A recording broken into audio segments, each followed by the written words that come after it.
Jeffries, and Matt Pangrak. BTL is brought to you by Lowrance, Flw, Strike King Lures, Bass Cat Boats, Ducket Fishing, Spro, AFCO, Sunline, and TH Marine. BTL coming at you.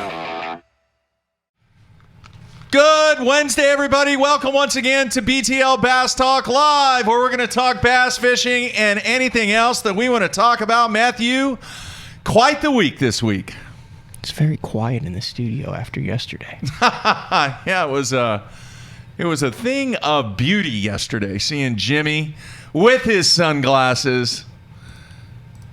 You're not going to rub it in this morning? Yeah, I mean, I got the Chick-fil-A. You'll see it. One of the cool things they're doing this year, and I've mentioned it before, but we're kind of getting this thing rolling, is some more behind-the-scenes videos. I'm going to continue what I'm doing with my kind of tournament summaries and recording and filming all that, except on the AFCO channel, it's going to be on the BTL YouTube channel. Yeah. And I started yesterday before the show. I said this would be a great one to kind of kick off, get the GoPros going. We had, Chris Prather, a professional bowler in studio. You were fanboying all over him, Mark. You're giving him rods and reels. You're telling Jimmy, this guy has perfect form. If anyone's going to learn from him, this is the guy to just watch this man in slow motion repeatedly. I'm like, oh, geez. It's like, anyway, so we had Jimmy. So I started filming yesterday before Jimmy came. So we've got all this on GoPro where we made this bet on whether or not he'd be wearing the sunglasses. Yeah. And I said yes, and you said no, and he comes in, and the funniest part of the whole show was I look at Jimmy, this is right before anything, you look at Jimmy, I look at you, and this wasn't on air, and I said, you want to just call it a push? Because he had the sunglasses around his neck, and you look back at Jimmy and go, yeah, that works. And Jimmy's just sitting there going, what the hell is going on? And then he puts the shades on, and mayhem ensued. But man, I mean, the guy has a story for everything. Yeah. And I've never seen anyone who could so casually name drop Toby Keith, Sam Walton, 3 presidents. It's unbelievable. And it's not like he's showing off. That's who he hangs out with. I know. It was good. It was good stuff. So, all right, we're going to continue the great week, wrapping things up here on a Wednesday with a man that needs no introduction, Mr. Rick Clunn. Very excited to get him on the show, and I'm kind of excited to talk to him about his recent trip to Europe.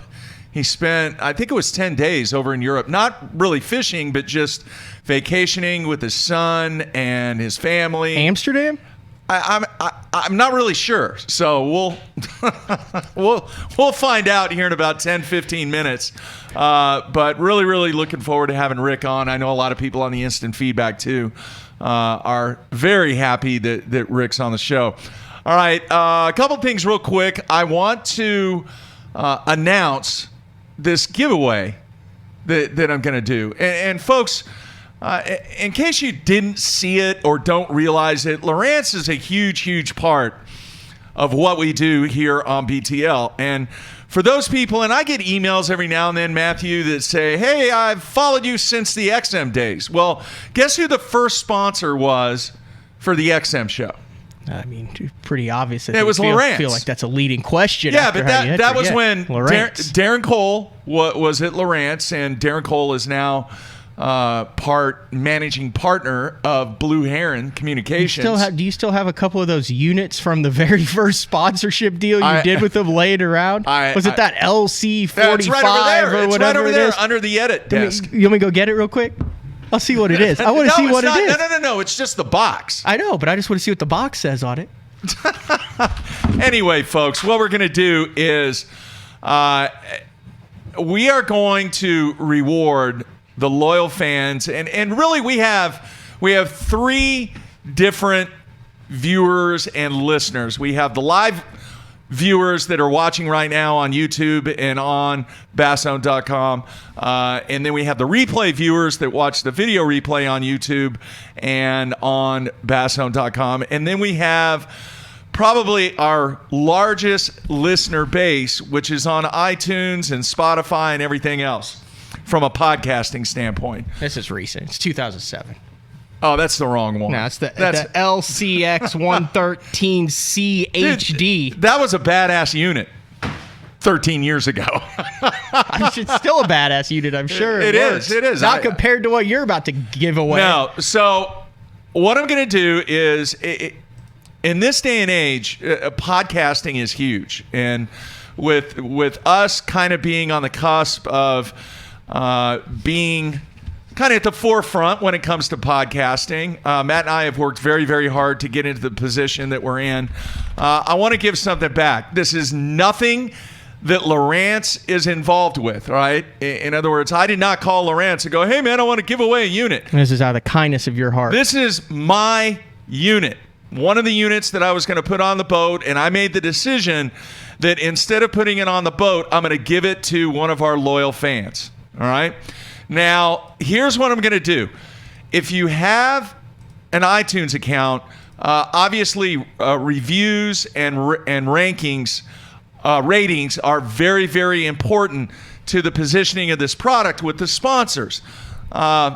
YouTube, obviously, vitally important, and then obviously the website is critical to the whole process at the same time. But the most critical part right now is our podcast and the downloading of the podcast on iTunes and Spotify.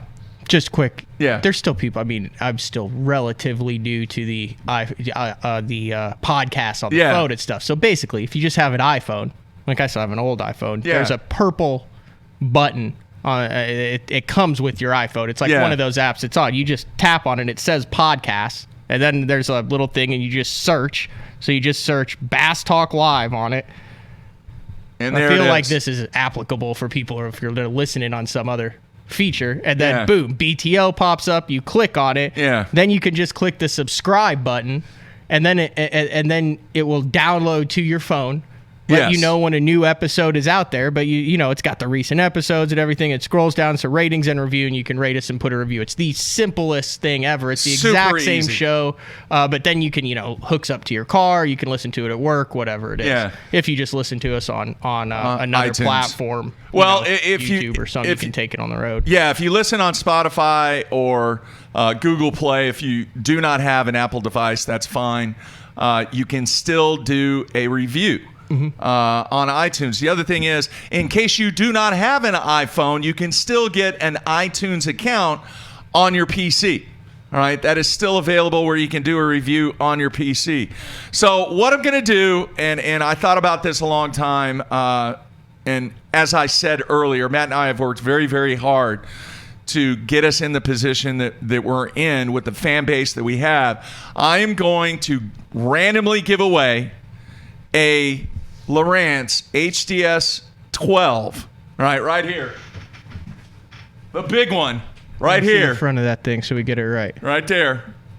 Oh, that's a live, an HDS live. Yeah, I think the retail value, I mean, I've seen it anywhere from $2,000 to $2,500 to $3,000. All right? I'm going to give this away to a random listener that does a review for us over on iTunes. And when we hit 1,000, everybody that has done a review. So there's going to be 1,000 names. You have to go through each one. Well, I look. Type their name, their review name out. Right. I'm just gonna randomly go through and I'm gonna randomly pick somebody. So if you've done it before, you're still in it. You're still in it. Yeah. It's not like just new ones or old ones. So it's just once we hit 1,000. I think right now we're at 880. All right. And there's nobody in the industry that's even close to that right now. But I want to get to 1,000. It is very important to me. It's very important to BTL to get to that 1,000 mark here in 2020.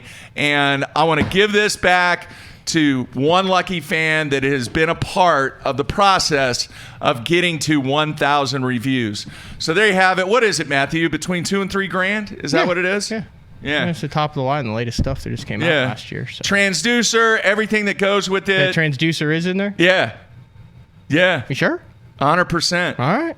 So, right here. Hooked up. All right. You will get hooked up with this unit. Once again, all you got to do is do a review. Then once we hit 1,000, I will be monitoring it feverishly. So once we get to 1,000, then I will randomly select, and I think we're gonna have either somebody from Lowrance in studio for that show that we give it away, or we're gonna have them on live via Skype. Good stuff, Jeffries. right. I commend you on your gift giving. The fans make it happen, Matthew. That is not your strong suit, but No. that's a solid giveaway. All right, there you have it. So, please, I'd like to get to that. It would be cool if we got to it next week. That would be really cool. So there you have it. It is in the box, ready to go. All you got to do is do a review on iTunes, and you will be eligible for an opportunity to get that unit. All right, man. What else is taking place? The FLW guys, they have a day off today, correct? Yeah, they got lucky as heck. It's like cold and nasty and windy down there at Sam Rayburn. There's some guys that are catching fish. There's some guys that are catching fish, but a big front system moving through, and then the FLW Pro Circuit season gets underway tomorrow. And here it's nasty too. I'm actually the Lynx is going to be in a boat show. I guess I'm not even sure what boat show's coming up. Here in Oklahoma City? I think so. Or Tulsa? I don't know. Anyway, so it's going to be there. They wanted S&D guy, Scott Dennis over there at S&D and Tyler and stuff to put it in there. So I was like, it's not spick and span. I mean, there's some crappie slime on the front deck if you haven't been watching what I've been doing. But yeah, people want more. Scott in Virginia says, let's see a video on those giant crappie. Yeah, there's some stuff coming. You can also check out the Bass Tank, just the Bass Tank. Yeah. Which they're going to be doing some stuff with us too. Yeah, right, we've got an announcement next week, hopefully. Yeah, on so that. you can go there and get your fill of giant crappie that guys are using the live sight and the live scope and stuff to kind of find these crazy fish. So that's what's been going on. So I got the boat cleaned up, and then it's all wet and nasty out there today. So. Yeah, so they'll have to do a little work on that. All right, big news yesterday. I think the press release came down about Tackle Warehouse. Yeah, Tackle Warehouse, the title sponsor of the FLW Pro Circuit. So it is the Tackle Warehouse FLW Pro Circuit now, which is very interesting, seeing as how involved Bass Pro Shops has been with the BPT and Major League Fishing. And, I mean, that's probably their primary competitor, Bass Pro Shops. It's kind of weird. It really is. Not in a bad way. No, it's just weird. Yeah, you would have thought Bass Pro Shops would have jumped all over that FLW thing, and then I see that it is an additional revenue stream, obviously. You know, they got out the checkbook, they're writing a check, but the fact of the matter is now the potential customer, what are they going to do? Are they going to choose Tackle Warehouse, or are they going to choose Bass Pro Shops when it comes to making their tackle purchasing decisions? yeah, so it's the I mean, isn't there a lot of people already using Tackle Warehouse? Isn't Tackle Warehouse the go-to for a number of items already? right. I'll be interesting to see, and I'm actually kind of perusing through the January 20th press release that it says about it, if there's going to be, you know, any discounts or anything for those FOW members, because you look at the number of anglers that has. I mean, depending on all the different levels that you are. I mean, are you going to have the possibility for member discounts through Tackle Warehouse? But I would imagine if you're fishing at that level and stuff, I mean, you know, Tackle Warehouse is a big part of your life. I mean, I know it is on the tournament road. I mean, I can't count how many times I've, you know, the 2 days before been like, now here's the one rule of Tackle Warehouse. And you talk to any serious angler, and I think they would agree with this for the most part. What's that? Anytime you go into practice and you are on the water, which happens all the time, and you are putting in a massive Tackle Warehouse order and paying that extra to get it there the night before the tournament, guaranteed that pattern will evaporate, and you'll end up with 15 to 20 packs of baits or a dozen baits that you will never use for the next year and a half. You want your pattern to go away? Order Tackle Warehouse on the water. You see what I'm saying there? It happened to me at Kentucky Lake. I had one of those tungsten 2-taps or whatever last year, and I got it accidentally. I thought I just gotten a regular red-eye shad, and I realized this is a tungsten 2-tap. They're choking it. I order 10 of them. They get there the night before the tournament. Guess how many tungsten 2-tap fish I weigh? 0. Wow. That's the Tackle Warehouse. I got worms from the 2015 Open I fished on Table Rock, where I got 15 packs of robo worms that haven't been touched since then. Wow. Jake in Ohio says, I think you guys are underestimating how title sponsors impact shopping. Go to BPS website, then Tackle Warehouse. So, yeah, I mean, Tackle Warehouse is the deal. But he's saying that at least he goes to BPS first before he goes to Tackle Warehouse. Is that what he was saying? Yeah. It says, go to BPS website. No, it says everyone shops at Tackle Warehouse. Oh, okay. All right. He's right. Yeah. He's right. So I don't know. I mean, obviously, you want to get positioned to grow your market share. And obviously good that they got a title sponsor the day before this. But they just don't do that. You know, it's the first time that I can remember that Tackle Warehouse really stepped up at a high level of sponsorship to get their name out there when they already had a pretty good brand awareness. Yeah, this is the quote from Tackle Warehouse. It said, both FLW and Tackle Warehouse have long made their missions to serve tournament anglers from collegiate anglers to touring professionals. FLW has offered unique opportunities for anglers to compete and excel. Tackle Warehouse is excited to support the FLW organization and serve FLW anglers. As tournament bass fishing fans and anglers, we at Tackle Warehouse are excited to follow all of the action on the 2020 Tackle Warehouse Pro Circuit. Yeah. Once again, and I talked about this, 2-3 years ago, Matthew, about the Amazon impact. When is it going to get to the point where Amazon truly has an impact on the fishing industry? Did you notice what they built over here just by the airport? Have you been by there lately? I have not. A massive Amazon distribution center. Wow. You haven't been over by the airport lately? I mean, they've been working on it for in Tulsa, dude. Yeah, they've been working on it for like 2.5 years. It's finally open, operational, and it's a small one. And the economic impact that Amazon has, we're kind of seeing some companies getting involved from the Amazon model. I don't know, man.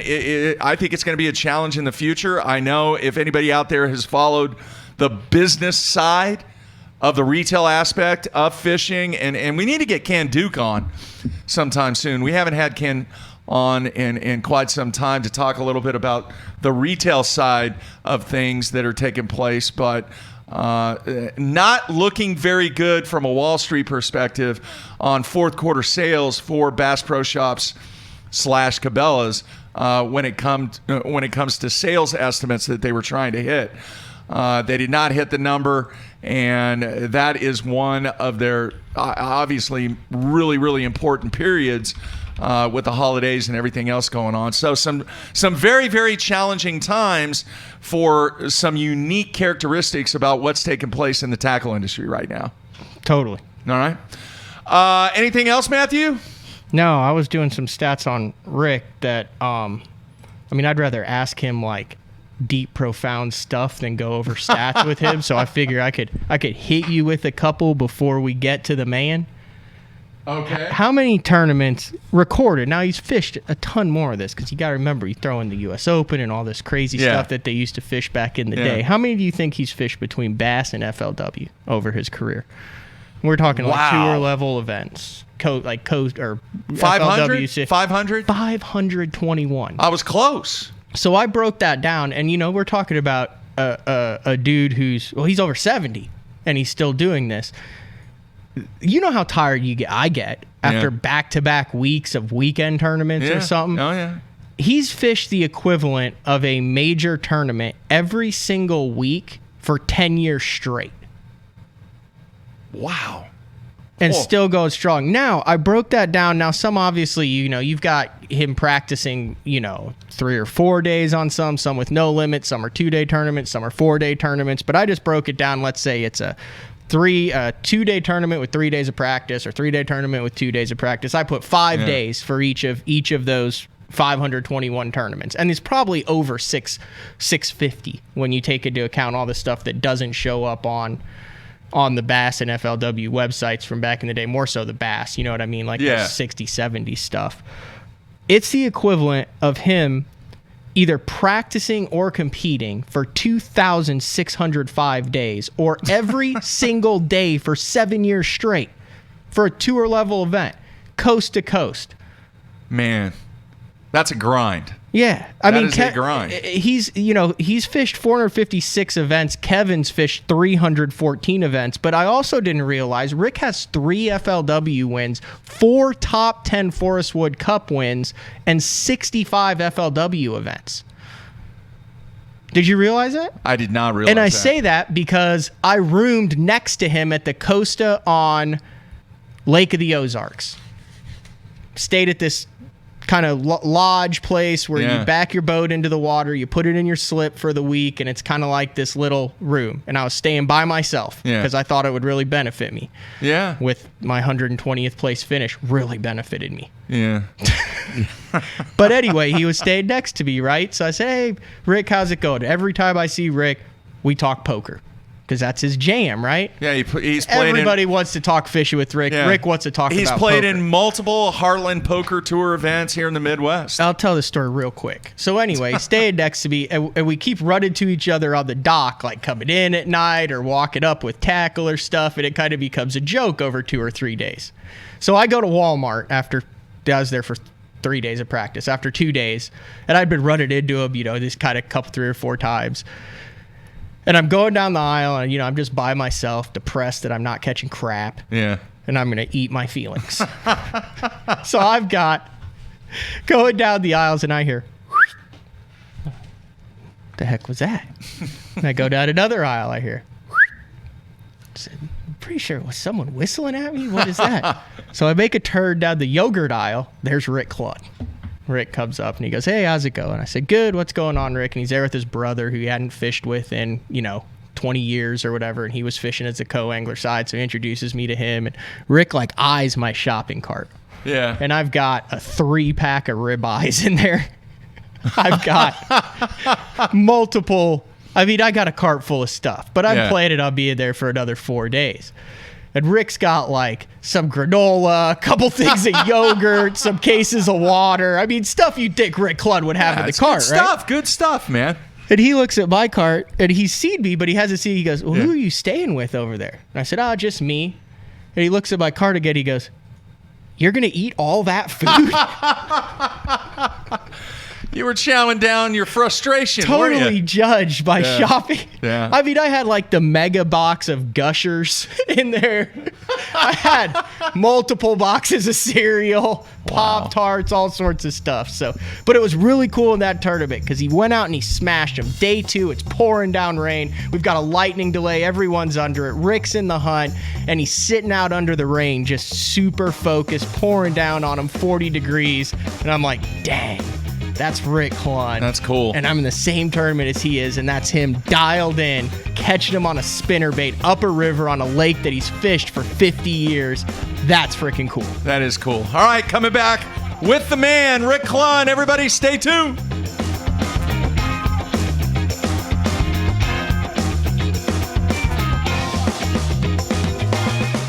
The ultimate fishing system starts with Lowrance HDS Live. Upgrade to HDS Live with a Ghost trolling motor, live sight transducer, or Structure Scan 3D, and get up to $500 cash back. Yeah, you care about gear ratios, inches per turn, and ball bearings, but most importantly, you want reliability and dependability in the equipment you use. Lew's doesn't cut corners when it comes to the gear they build. The new Speed Spool LFS is the best $99 reel in the market. Go see for yourself.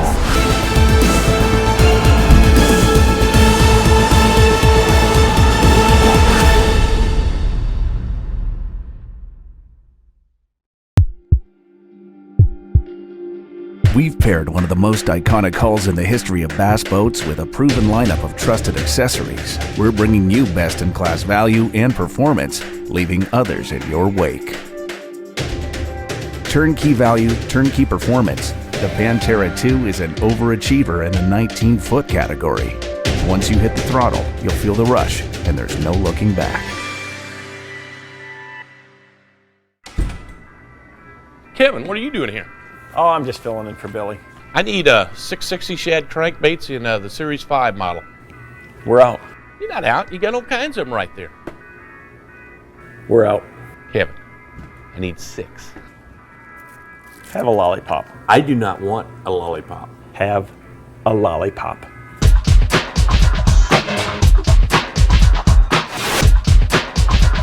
Do you have it the sexy shad color?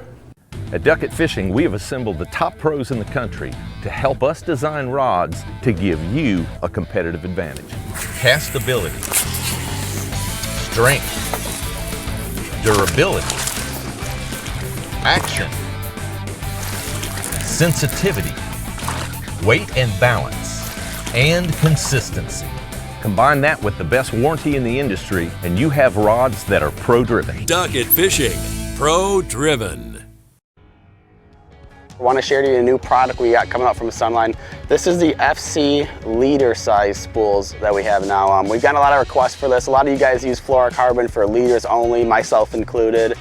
And one of the problems you have is when you have a 200-yard spool, that might last you 2, 3, 4 years. You might even lose it before you even get done with the spool. So we've gone to a little smaller spool. These are 50-yard spool sizes. You know, that way you're not holding your line on forever. You can keep your line fresh, use it when you can, stores real easily in the boat.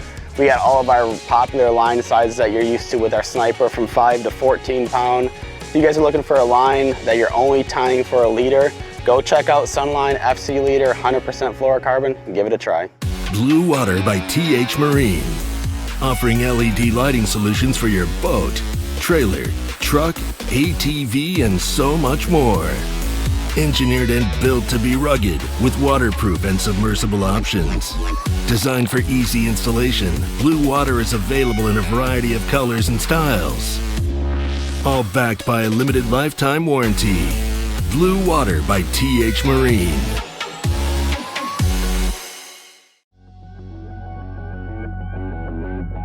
The name Spro says it all. Spro stands for Sports Professionals. When you look at the pro staff that Spro has brought on board over the past 15 years, it's been pretty incredible. I mean, one got it just then. From the development of the Rock Crawler to the McStick, from the Fat Papa to the Little John series, when you tie a Spro bait on, you know it's been designed by a professional to get the job done. Meet AFTCO's iCast award-winning Hydronaut waterproof system. Hydronaut features a 20K 100% waterproof shell, double dry cuffs to keep water out, speed vent hood engineered to prevent neck strain at high rates of speed, AFTCO exclusive Cyclops tactical camera mount, Comfort Flex shoulder straps for all-day comfort, outerwear that you can count on. The Hydronaut waterproof system by AFTCO. Any fish, any water. All of us on the Pro Tournament Trail use Kamikaze hooks. Why? Because they are absolutely the best. It's not about how many bites you get. It's how many you put in the boat. Kamikaze makes hooks for every fishing style. We didn't come this far to lose fish. Did you? For more information, visit Kamikaze.com.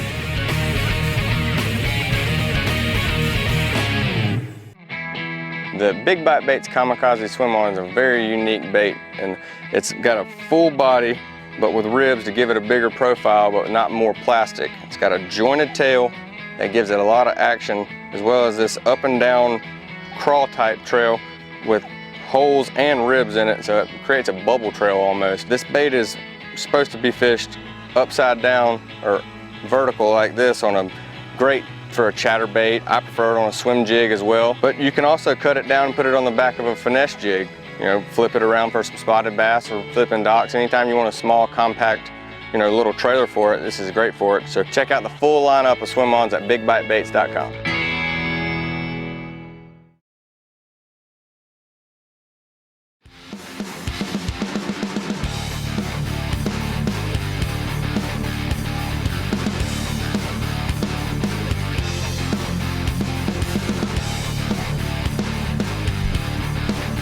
All right, we are back on a Wednesday, wrapping up just an incredible week here on BTL. And very excited to welcome in our next guest. And he's been on the show before. He's been on a couple of times, Matthew. He has, but I don't think we've ever had Jimmy Houston back-to-back with Rick Clunn. No. I mean, you want to throw some of those stats together as far as the history of the sport. Yeah. We're basically interviewing the Hall of Fame. Yeah, and then we have Mark Davis on Monday. And had Larry Dixon on a couple weeks ago. So we're, it's very, very exciting around here. All right, let's bring him in. Rick, you there, man? Yes, I am. All right. Thank you so much for taking the time out to be on the show. And I want to kind of kick things off. I know recently you went on vacation over to Europe, and I'm really curious what you thought about that experience going over there. And I'm not really sure what countries you visited, so why don't you talk a little bit about your trip?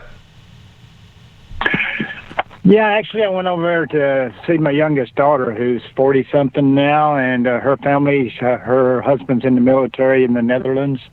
And so we went over to visit them, and we went to Germany and Italy and Amsterdam and Venice and and the Netherlands. We spent New Year's there, and but it was really, of course, Europe. It's kind of I enjoyed a lot of it from the standpoint that it amazes me, how Europe is like the United States. You think they're just everything's so close together.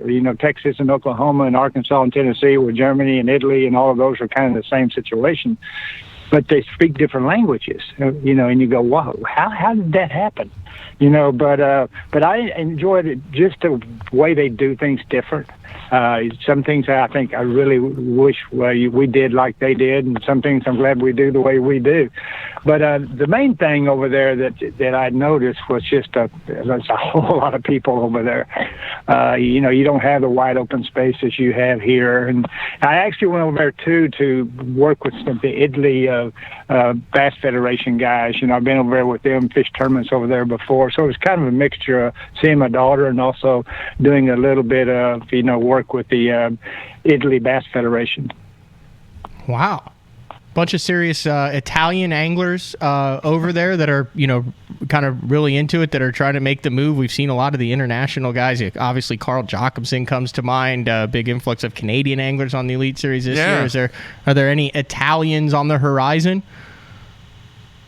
Yeah, well, I'm sure there are. It's but it actually had one young, probably in his early 20s, said, I'm coming over there to start to fish pro. Can you give me, advice? And obviously they always do that, and which is a very tough thing to do, because really you can have all the ability in the world, but you still may not make it. And that's usually what I end up telling even young anglers over here is, I said, I don't know what's inside you. I can watch you fish. I can watch you use your equipment.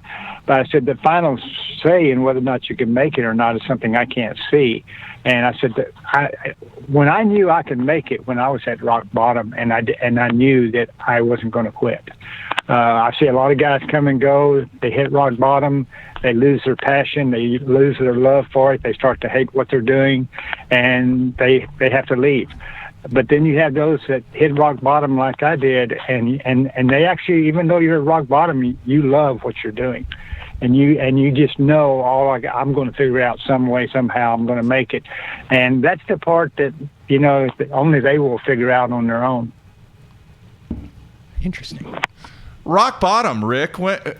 I had no idea. When you mentioned that you hit rock bottom, what happened? When was that?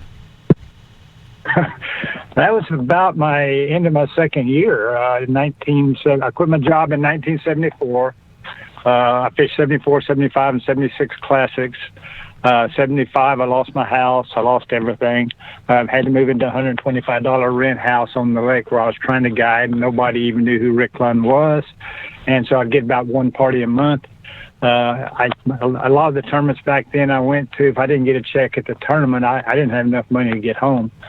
So if it hadn't been for my wife and her job, we would have probably starved to death.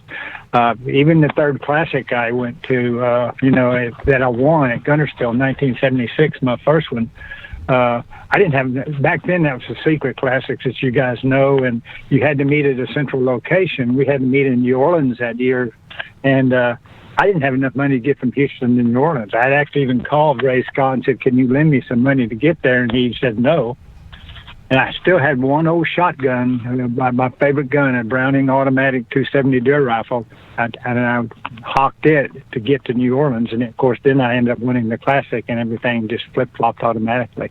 Wow. Wow. So everyone talks about how you've mentored guys, you've been around. Did you have was there a guy on tour? Did you have a mentor that you look back on in those early 70s and was like, this guy really helped me through this time? Yeah, I did, but it wasn't anybody would recognize. It was a guy that showed me a work ethic and the strength of intuition, probably more. I was inspired by Billy Murray winning the Classic at Lake Mead. I said, because I was still working for Exxon Oil Company, the second largest computing center in the world. But I said, golly, he just made $10,000, and that's what I make working a whole year. So I was foolish enough to think that, I'm going to go out and start winning. And no, so Billy Murray kind of inspired me with I guess the Bassmaster Classic did. That was my dream, to fish it and win it. I think that's still most anglers' dreams nowadays. That is the thing that inspires more young anglers than anything. It's the Bassmaster Classic, and it was for me. But the guy that really inspired me was a guy named Elroy Kruger. He didn't inspire me; he taught me. And he worked so hard, and he was so intuitive about his fishing that he was a guy, an angler from San Antonio. I knew of him because I fished against him in the Texas State tournaments back when I was in my bass club days at Pasadena Bass Club, just in the Houston area. And San Antonio Bass Club just dominated. And he was one of those, and he ended up starting fishing bass before I did.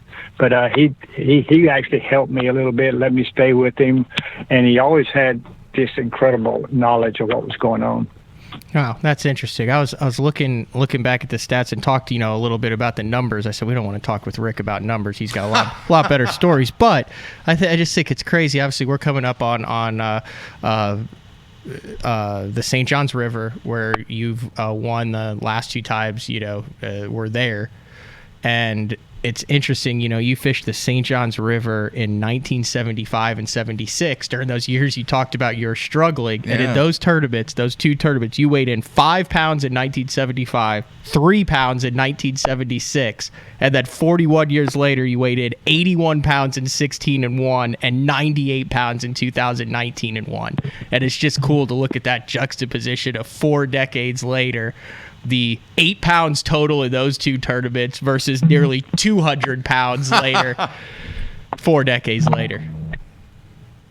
Well, that was what Elroy hurt me. Elroy fished so incredibly fast, and he was a power angler. He rarely slowed down to drag anything like a worm or something. And that's the kiss of death in Florida. I mean, I was learning how to fish that way, and and man-made lakes, that served me pretty well. I made the Classic, for 28 straight years doing it.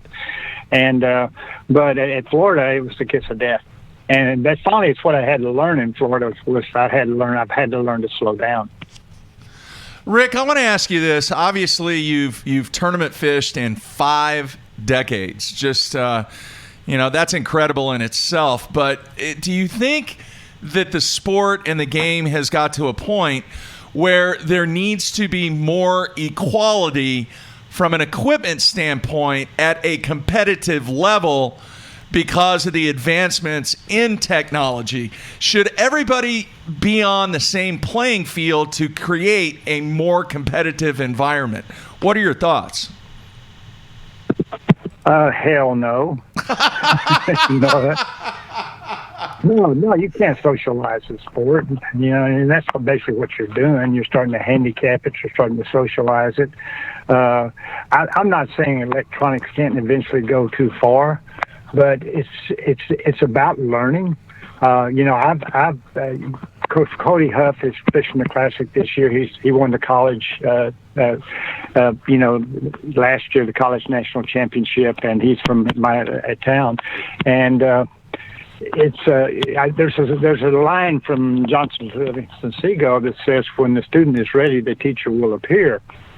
And my teacher has appeared, and believe it or not, it's in the electronics area, and it's Cody Huff. It's a young college kid.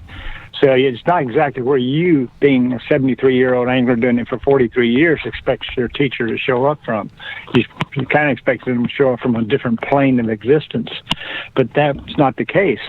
And what I've learned from using this advanced electronics with him is how much it's teaching me about what all the, you know how even the greatest scientists on the planet, even Einstein, what was his last thing he tried to do in life?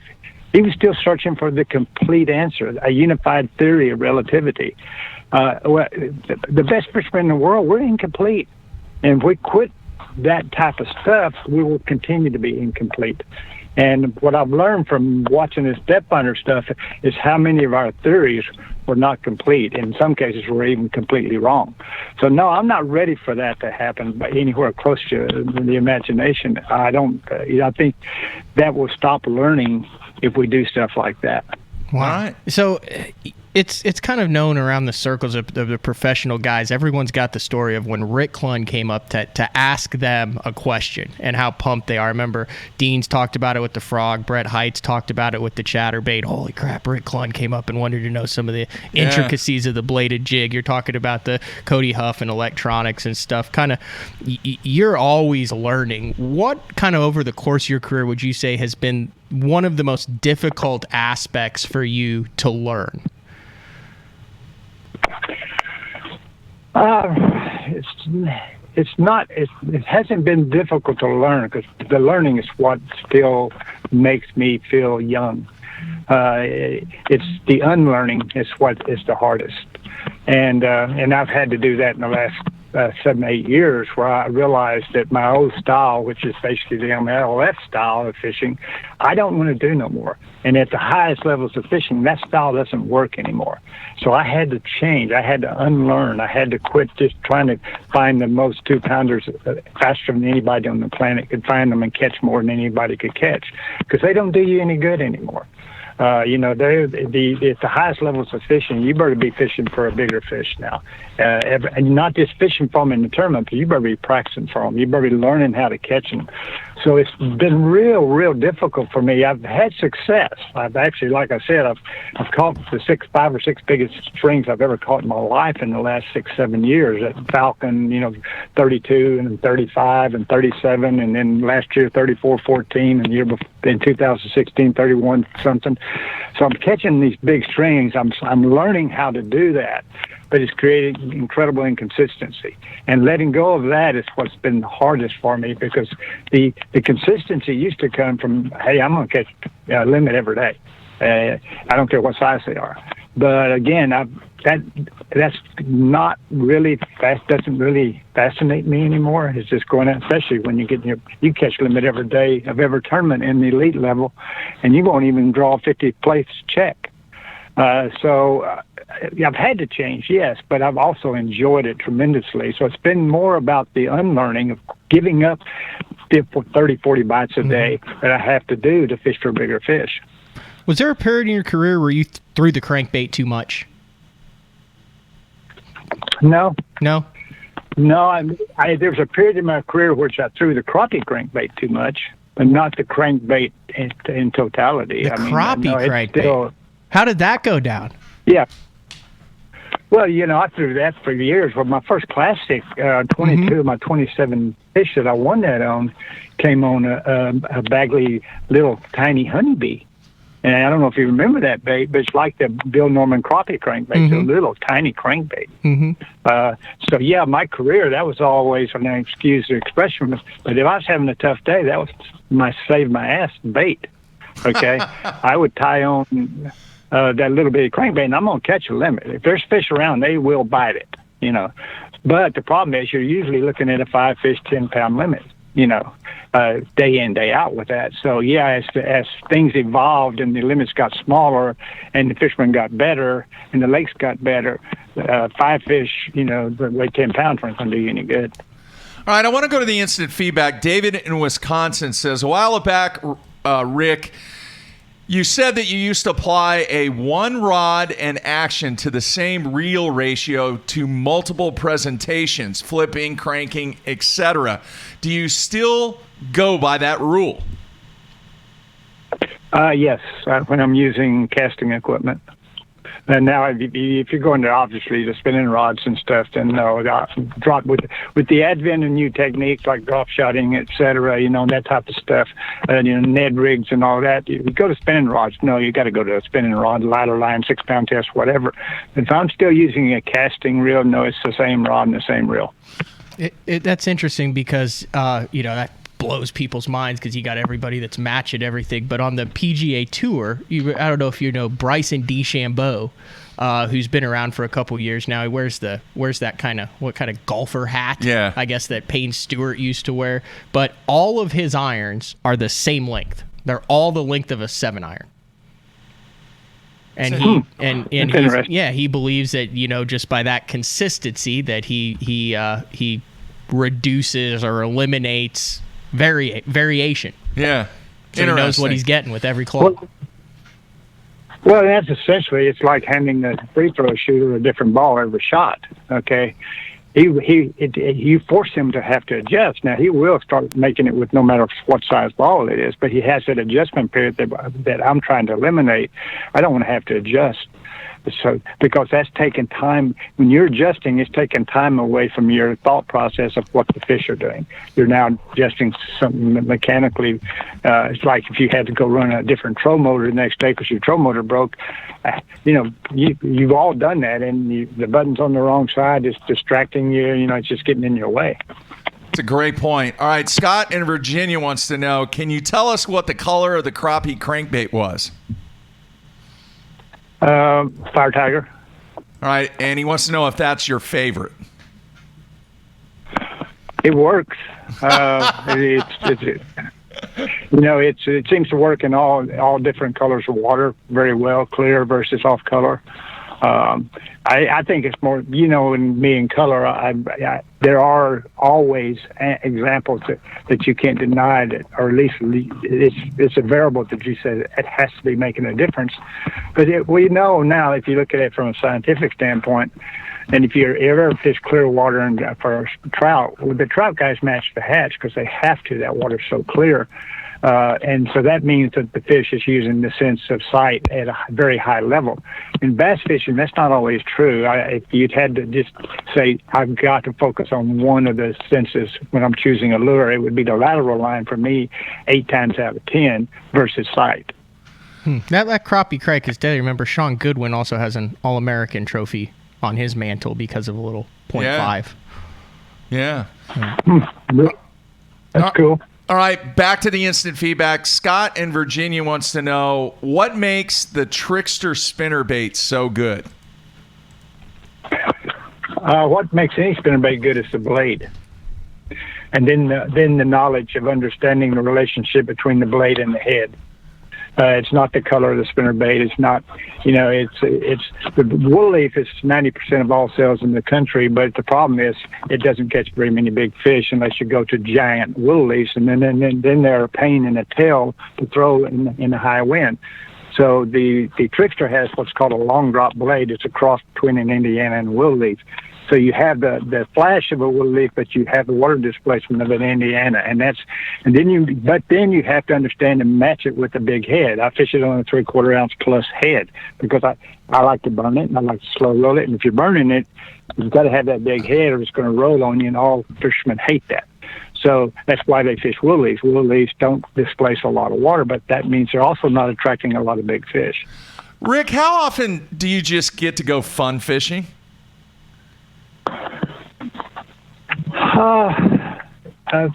When I'm on the water, it's all fun fishing. Okay, that's what most people still find hard to believe. It's like the old saying. Steve Wright, and writer for Bass, asked me. He said, have you ever heard of Satchel Paige? And I said, yeah. He said, Satchel Paige was the first black black pitcher in Major League Baseball. And they pitched him every day at times. He didn't get any rest. He, you know, and even in his up into his late, almost his 50s, they pitched him. And they asked him, so how old do you think you are? He says, well, when I'm sitting on the bench or walking that mound, I feel like I'm 60 years old. But when I step on that mound, I'm 29. And that's kind of the way I am when you say about fun fishing. When I get on that water, I'm 29. I'm learning. I love the puzzle. It's my video game. Every day, no 2 days are the same. Now, off the water, y'all been around enough to know that gets old, okay? But on the water, no, it's still, every day is fun to me. And I went crappie fishing this fall. We went fishing slick heads, which are live minnows they catch in the creeks around here, fishing for spotted bass. We're just fishing for eating fish. So, hey, I do the other stuff too, but I love the puzzle of fishing. On the water, you talk about the enjoyment, and man, you've been probably, I said this before you came on, man, I said, Rick and I like to talk about poker. I said, imagine for the last 50 years of his life, all everyone wants to talk about is fishing. But if you had to pick one other angler to have an in-depth, off-the-water discussion about fishing, whether it be the mental aspect, the physical aspect of fishing, who are you going to really sit down and go in-depth with and really enjoy that conversation?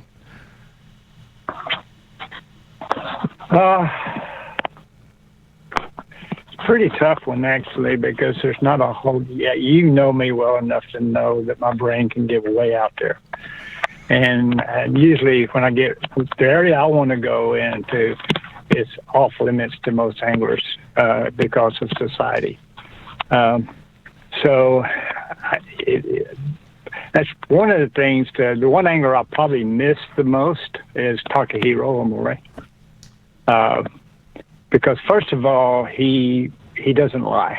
You know, all these fish other guys, even your best buddy, I've never caught him in a lie. I've never caught him in a lie. And he understands, you know, that he's gone to schools, he's gone to these camps where they try to really physically, mentally, and spiritually get you working at a peak level, at a high level. He's been to my schools. But outside of him, there's nobody that I can talk to that we're going to talk to at the level I want to talk at, you know, as far as really sharing and advancing, you know, your ability to perform at a high level. Huh.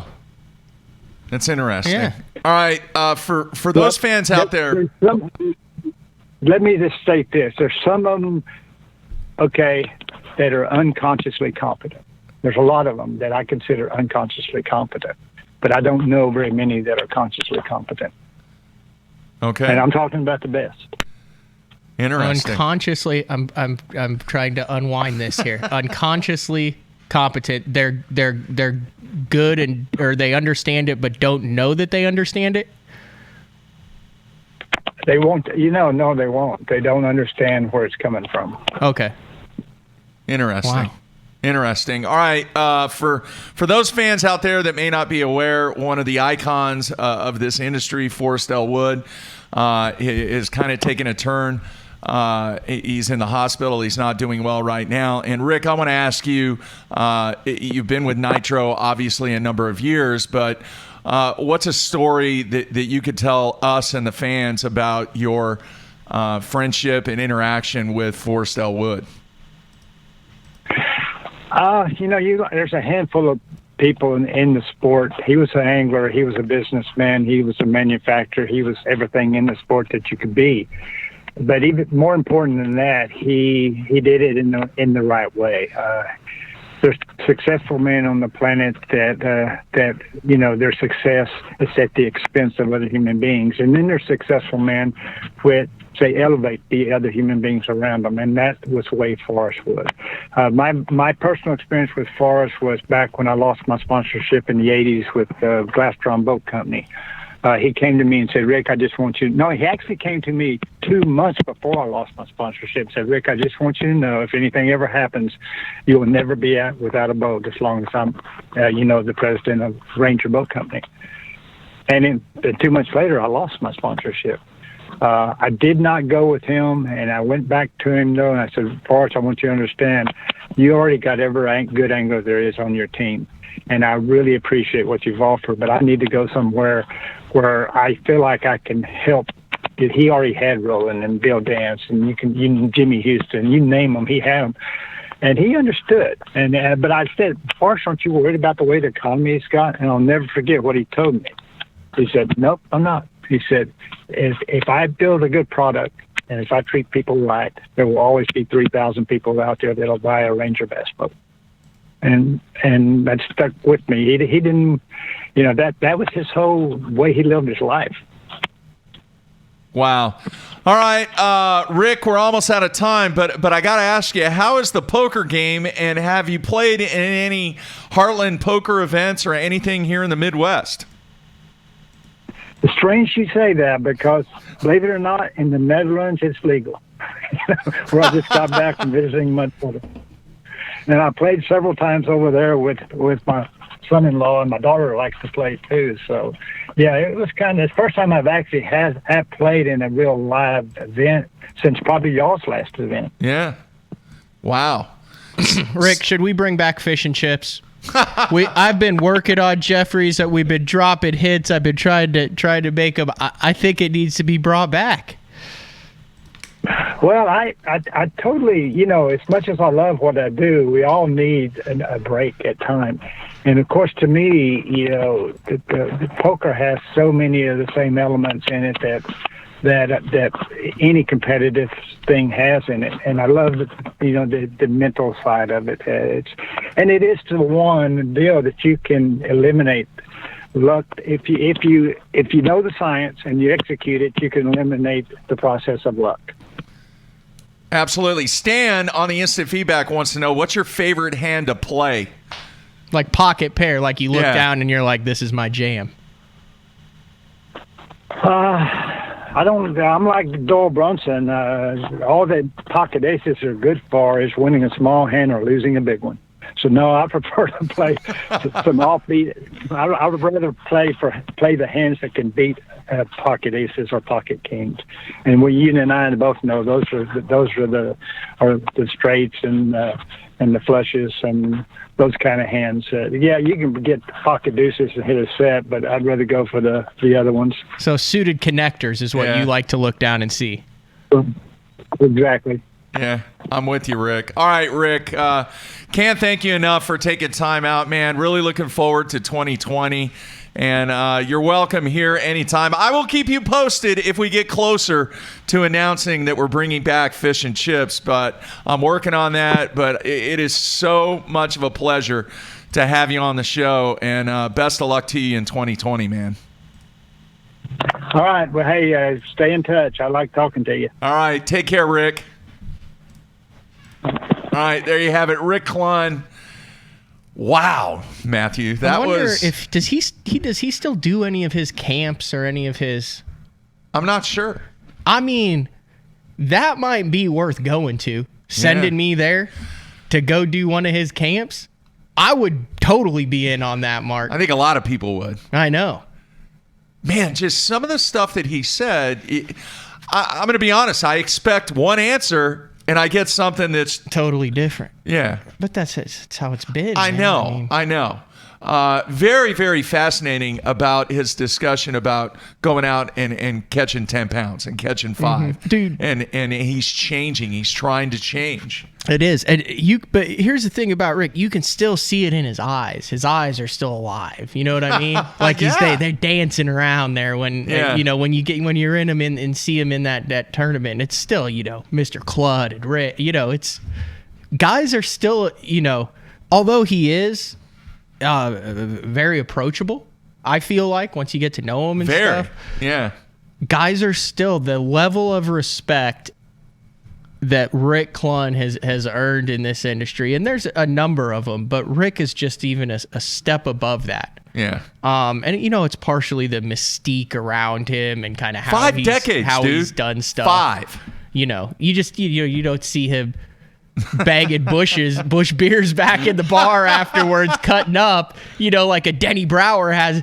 But Denny, you could see him there, and he'd be like, pull a chair up. I got my ass kicked today. You know what I mean? It's like a different deal. But Rick is, he's one of my favorites, man. He is. He is. And we've mentioned this before on this show, but so many of the anglers, when he won, they hung around. The first time, 2016. Just to see him win. Yeah, the crazy thing to me with Rick is, he's got, I think 32 Bassmaster Classics under his belt, but it's been 2009 since he was in a Classic.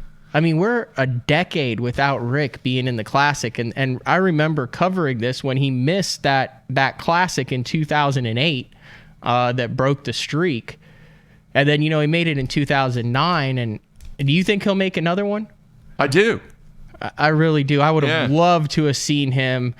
Last year, obviously, the talk early was, he wins. He's leading the Angler of the Year after the St. Johns River, coming up on Lake Gunnersville, the 50th Bassmaster Classic, where he won, I believe, in 76, 77, something like that.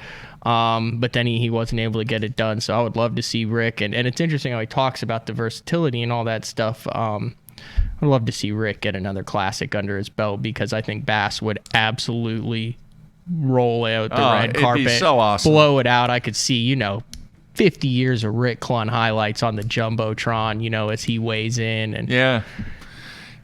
All right. I want to let everybody know, if you are in Oklahoma or surrounding areas of the Tulsa area, and I don't know if you know this or not, Matthew, but this weekend there is a Bass University taking place in Tulsa. Ish Monroe, Jason Christie, JT Kenny, Wesley Strader, Jamie Hartman, and Stetson Blaylock. Man, that's a good one. Are all going to take place in Tulsa for the Bass University fishing classes, and I believe it's going to be at the Marriott Hotel there in Tulsa. Really, really great facility. That's where they have the Oklahoma State Coaches Clinic every year. So really, really good. They're right next to Southern Hills. So if you want to interact with these guys, and that's the one thing about what Pete Glusick and his group does, it's opened up. It is very casual, very laid back. You can get some one-on-one time with these guys. And Pete and his staff just put on a tremendous opportunity for the fishing fans and for the anglers out there to interact and really become a better angler based upon what the Bass University has going on. I went to one of these in Tulsa a couple years ago that Jason was at, Christie. Yeah. And it's kind of interesting, these guys get up and they talk about what they talk about, and then they'll often go out of the room when another seminar guy is talking, the anglers who are in it, and kind of do some stuff or get ready for their next one. Dude, Jason got up and talked. Every single person that was there, just shut up and listen to him in the room. They were all like, okay, this is Jason Christie talking about Oklahoma stuff. Yeah. It was good stuff. So, all right, check this out. Also, the same weekend in South Carolina, if you're close to Anderson, South Carolina, listen to this lineup. Brian Thrift, Gerald Swindle, John Cruz, Brandon Cobb, and Brian Latimer. Wow. Big lineup there. Yeah. So if you're, close to the South Carolina area, I would take a look at that. You can find out all the information that you need to know about what Pete Glusick is doing with the Bass University on thebassuniversity.com. Go in there, check it out. I have no idea how much it costs or anything, but based upon that lineup is priceless. Either location does not matter. All right, what do you have lined up, Matthew, this weekend? ACRA Rodeo Finals, and I'm going to be at the boat show. Dude. I'm just not sure what boat show it is. I need to clarify where this boat show is. You don't even know where you're going. Because it's not the Oklahoma City one. Is it this week? Is it? Dude, I have no idea. I think there might be one. I don't know. I need to figure out where I'm going to be, but I'm going to be helping out the Bass Cat. And then where's the rodeo on at? Saturday. It's in Tulsa. Oh, okay. So, all right, one more thing. When we do this, FLW Pro Circuit starts tomorrow. Sam Rayburn, 150 boat field. Winning weight, winning angler mark. Oh, dude, come on. No. Heck, just say 100 pounds Miles Berghoff, and that's how you're going to pick it anyway. We have to because it'll be over with it before. All right, I'll say Matt Reed. Matt Reed, you're going with a recent guess. I'll say Matt Reed, Okay. and I'll say how many days? 4 days, right? 4 days. Then no zeros. They weigh in 5 fish every day. I'll say 92 pounds. Okay. All right, Matt Reed, 92 pounds. What do you got? Dickie Newberry, 83 pounds. All right. We both went way off the map on those. we shall see. All right. Let's see here. Next week, really, really good shows lined up. I want to remind everybody, Monday, we're going to have Mark Davis on, going back to Basscat. And, man, he had some good years with Basscat. Rick's interview flew by. I'm kind of disappointed that the show's over Dude, it was already. like 40 minutes. It felt like 5. I know. I didn't even get to ask him anything. I mean, I asked him some stuff. Hey, we just needed to let him talk. I agree. We didn't need to talk at all. All right, and then on Tuesday, the CEO of BASS, Mr. Bruce Aiken, going to be on live via Skype. Can't wait for that. And then Wednesday, I got some stuff going on with my ticker. No show? No show What, on stress tests? Yeah. You get on a treadmill and they put like. Well, I've been doing that. Yeah, I'm doing all that. So I got to get the ticker checked on Wednesday. So no show. You going bowling this weekend? I Or went bowling watching? on Saturday. Watching the tour? Yes, I'm actually going out there on Thursday evening, and then I don't know if I'm going to go to the finals on Sunday or not. Just have to wait and see. But See Jeffries on Fox in the front row yelling, "Turkey!" No. Anyway, I did bowl for the first time since my heart attack. Did it feel good? Oh, it felt amazing. Is there a cerebral kind of bowler like Rick Clunn? Like, is there anybody who's really all Walter about, Ray. He's Walter about Ray. the mental He's aspect the GOAT, man. and not just accomplishments, but also his approach. Big time. Yeah, I mean, he's like a rocket scientist. Seriously. I saw him when we went last year. Yeah. You pointed out. You said that's him. That's the right GOAT. there. You fanboy over the bowling guys. It's so weird.